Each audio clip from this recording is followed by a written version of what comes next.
आप सभी लोगों का स्वागत है फिर से एक बार क्रिक जोन में। आशा करता हूँ सभी लोग सही सलामत होंगे। तो चलिए शुरू करते हैं आज का वीडियो, जो कि दूसरा ओडीआई मुकाबला, और वहां पे एक वापसी करने का मौका था बांग्लादेश के पास, जहां पे वेस्ट इंडीज टॉस जीत के पहले गेंदबाजी करने का फैसला लिया। लेकिन जैसे शुरुआत था, खासतौर पर अगर देखें तो फिर से एक और बार तंजीद तमीम की जबरदस्त शुरुआत और वैसा ही प्रदर्शन जो पहले ओडीआई में करके दिखाया था, दूसरे ओडीआई में भी वैसा ही ये अब कंसिस्टेंसी दिखाई दिया बल्लेबाजी में। कहीं ना कहीं वो जब 40-45 रन बाद एक शॉट लगाने जाते हैं, और वही कहीं ना कहीं फंस रहे हैं, वरना अच्छा खासा मौका मिल रहा था कि दोनों ही ओडीआई में एक बड़ा शानदार प्रदर्शन करने को मौका मिला था। लेकिन हालांकि दोनों ही खेमों में एक एक बदलाव थे। वहां पे माइंडली आए थे अल्जारी जोसेफ की जगह पे, और वही शरीफुल इस्लाम आए थे तस्किर अहमद की जगह पे। लेकिन दिलचस्प बात यह थी कि जैडन सिल्स का जब स्पेल शुरू हुआ, वहां से कहीं ना कहीं जो टॉप ऑर्डर के बल्लेबाज थे, अगर तंजीद तमीम की बात छोड़ दे, वहां पे विकेट चटकाना शुरू किया। और वहां कहीं ना कहीं जब टॉप ऑर्डर के बल्लेबाज आते गए और चलते गए, और वही कहीं ना कहीं थोड़े बहुत परेशानी में पड़े। और पावर प्ले में विकेट्स अगर आप गवाते चले जाते हैं एक तरफ से, वहां पे कहीं ना कहीं आपको मुश्किलात होता है ओडीआई में। खासतौर पे सौम्या सरकार को चलता कि जैरन सिल्स ने ही जबरदस्त अंदाज में गेंद की, वहां पे कैच दे दिया, जबरदस्त अंदाज में 2 रन बनाए। लिटन दास फिर से वही पुल करने गए, बॉटम ऑफ द बैट लगा, वहां पे उछला गेंद, और वहां पे अच्छी खासी कैच कहीं ना कहीं मारना चाहते थे कहीं और गया कहीं। तो वहां पे फिर से एक और निराशाजनक प्रदर्शन।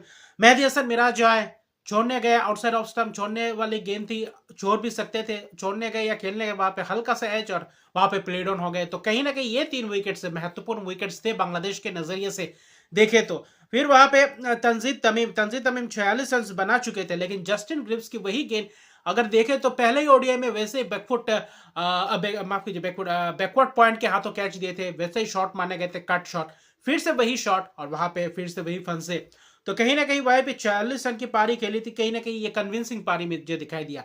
33 गेंदों में 40 रन की पारी, 2 छक्के लगाए थे। लेकिन जो पार्टनरशिप्स की बात थी, वो पार्टनरशिप्स लग नहीं पा रहे थे। अगर पहले 7 विकेट्स गवा चुके थे, जहां पे आप 115 पे थे, कहीं ना कहीं आते गए चलते गए। आफिफ हुसैन ने 24 रन की पारी के लिए, बाद में देखे तो महमूदुल्लाह रियाद कहीं ना कहीं एंकरिंग रोल प्ले कर रहे थे। उसके अलावा कोई और ऑप्शंस नहीं था जहां पे उनको खड़े रहना था। जाकिर अली फिर से वही, गुदाकिश मोती ने भी 2 विकेट चटकाए अपने स्पेल जबरदस्त के, 36 रन देकर 2 विकेट। जहाँ पे जैडन सिल्स ने जबरदस्त अंदाज में, अल्जारी जोसेफ आज इस मुकाबले में नहीं थे, उसके अलावा जो कारनामा करके दिखाया जैडन सिल्स ने, वो 4 विकेट, महत्वपूर्ण 4 विकेट्स लेके दिए। जहाँ पे सौम्य सरकार, लिटन दास, मेहदी हसन मिराज, और फिर देखे तो महमूदुल्लाह को आखिर में चलता किया।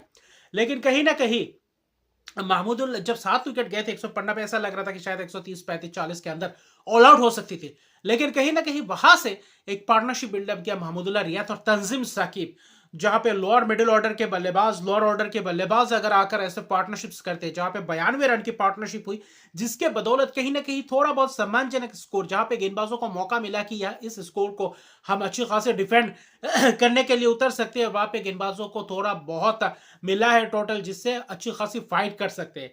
उसके अलावा देखें तो उतना खास बड़ा स्कोर तो नहीं था जिससे कि आप आसानी से जीत जाते, क्योंकि इस पहले ओडीआई में भी एक बहुत विशाल कायम लक्ष्य आपने प्राप्त किया था, लेकिन उसको भी अच्छी खासी रन्स परे थे कहीं ना कहीं। तो वहां पे मुश्किलात ही था। अगर आप देखें तो 227 रन बनाए थे, ऑल आउट हालांकि हुए थे 45.5 ओवर, जहां पे 25वें ओवर में देखे तो 10 विकेट्स निकल गए थे, उसके बाद 20 ओवर्स तक।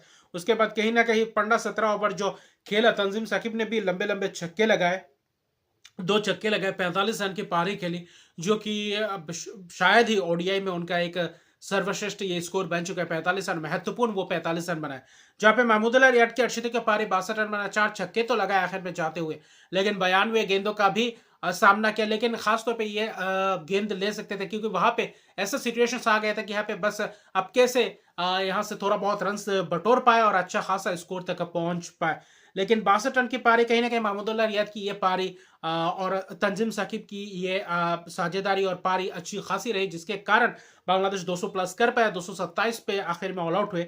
लेकिन जैडन सिल्स की ये प्रदर्शन, उम्दा प्रदर्शन, 9 ओवर 1 मेडन 22 रन 4 विकेट, महत्वपूर्ण स्पेल करके गया। और बहुत ही जबरदस्त लाजवाब गेंदबाजी मोती का भी, सभी गेंदबाजों को एक एक विकेट्स मिले, लेकिन जबरदस्त किफायती स्पेल्स भी किए। वही बीच के ओवर्स में जहां पे थोड़ा बहुत रन्स गए, जहां पे पार्टनरशिप पनपती हुई दिखाई दी, ये थोड़ा बहुत सोच विचार करना पड़ेगा वेस्ट इंडीज को यहाँ से कैसे, अगर ऐसे क्रंच मोमेंट पे आकर ऐसा कोई पार्टनरशिप कर जाते हैं एक बड़े मुकाबले में, बड़े टूर्नामेंट्स में, तब आपको वापसी करना मुश्किल हो जाता है। लेकिन जहां पे चेस की बात है 228 रन का, ब्रेंडन किंग और एविन लुइस फिर से एक और बार वेस्ट इंडीज के तरफ से खड़े उतरते हुए दिख रहे हैं। और यहाँ पे जो पहले 20 ओवर की प्रदर्शन थी, पूरी तरीके से लाजवाब प्रदर्शन, क्योंकि 228 रन का लक्ष्य था, वहां पे आपको चाहिए था एक अच्छा खासा पार्टनरशिप, बड़ा पार्टनरशिप। और वही अगर आपके ओपनिंग साझेदारी से अगर आप वो पार्टनरशिप करके जाते हो, वही प्रदर्शन करके जाते हैं, तो कहीं ना कहीं आपके टीम को और भी ज्यादा फायदेमंद साबित होता है। और बांग्लादेश वो विकेट्स नहीं चटका पाए जो पावर प्ले में तंग किया था वेस्ट इंडीज ने। और दूसरे इनिंग्स में कहीं ना कहीं थोड़ा बहुत बल्लेबाजी करना थोड़ा बहुत आसान सा हो गया था। नाहिद राणा ने कोशिश की थी, एक विकेट भले ही चटकाए हो, लेकिन कहीं ना कहीं उनको थोड़ा बहुत देर से, मुझे लगा नाहिद राणा को और थोड़ा पहले ला सकते थे। तंजीम साकिब, शरीफुल इस्लाम अच्छी खासी गेंदबाजी की, लेकिन थोड़ा बहुत रन्स भी पड़े। मेहदी हसन मिराज बीच में अच्छी खासी किफायती स्पेल तो करके गए, लेकिन विकेट्स नहीं चटका पाए। नाहिद राणा के आने के बाद थोड़ा बहुत विकेट चटकाए। रिशाद हुसैन ने भी गेंदबाजी की, अफीफ हुसैन को भी एक स्पेल मिला था जहां पे एक विकेट चटकाए थे। लेकिन कहीं ना कहीं अगर आप देखें तो ब्रेंडन किंग ने 82 रन की एक जबरदस्त पारी, आखिर में बोल्ड हो गए थे, 76 गेंदों में 3 छक्के लगाए थे। अच्छी खासी स्ट्राइक रेट से Evin Lewis anchoring role play कर रहे थे, अच्छी खासी दबाव बना रहे थे गेंदबाजों के ऊपर। 49 रन की पारी खेली, जिसमें से 4 जबरदस्त लंबे लंबे छक्के थे एविन लुइस द्वारा।